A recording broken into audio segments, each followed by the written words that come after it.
Hello ladies and gentlemen, and welcome to another episode of the Baited Podcast. I'm your host, Colossal is Crazy. It's HotWetSoup! Hello everyone and welcome back to another episode of HotWetSoup. Podcasts. The next big thing every commentator is doing. We're going to talk about the podcasts that were relevant enough not to be deleted today. Let's go roll! We're going to talk about Baited first, and the first thing we're going to talk about is Keemstar. Keemstar, the man, if he doesn't wear a fucking hat, makes him look like a fucking toe. This dumbass will never change his opinion no matter what, even if he's proven wrong. And what pisses me off the most is that he says he has a different persona, and we never know when he's actually having his different persona. Or when he says shit like this and genuinely believes it. It was not planned. It came naturally. not. When he's the one who called me a I am hero. taking How credit could he not? for being the greatest entertainer of our generation. Was the Blair we Witch are literally Project a debating scheme? this right now.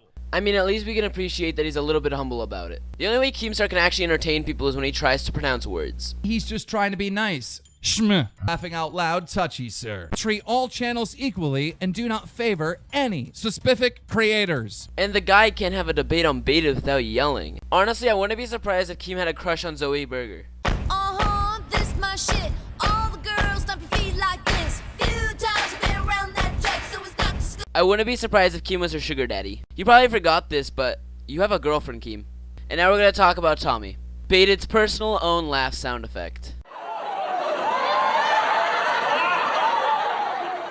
Besides at least one or two podcasts, the guy only laughs. But if you actually at least listen to the show that he hosts, Shot from the Point, you can see that he actually has opinions. He'll mostly just say one or 2 points on Baited, but he'll just mostly observe and laugh. He has so much potential to make the podcast even better, but he just doesn't talk. And you know your podcast isn't even the best when you talk about underwear for 10 minutes. Somebody gon' get their ass kicked. Somebody gon' get their wings licked. Beat 'em up. Personally, I like the people more in HotWetSoup than the people in Baited, but that's probably because they're all pretty reasonable guys. But I think that's kind of a downfall for the podcast, to be honest. Usually there's no controversy or they don't disagree at all on the podcast, so it usually gets boring pretty quickly. They're really close friends, but they usually never disagree about anything. And they usually don't talk about anything interesting or trending, which gets pretty boring. And if they do talk about it, they talk about it for like 10 minutes. So my final thoughts and opinions on these podcasts are that they're both bad and good in their own different ways. HotWetSoup has to be a little bit more interesting so it's not as fucking boring. Keemstar is the biggest dumbass and has to be more open-minded. Tommy has to actually talk instead of just laughing. So yeah, if you did enjoy this video, please like, comment, subscribe. All the links are down in the description. All the podcasts that I listen to will be down in the description. I hope you guys did enjoy. 1 million likes! Ah! Destroy that like button like I destroyed your mama's.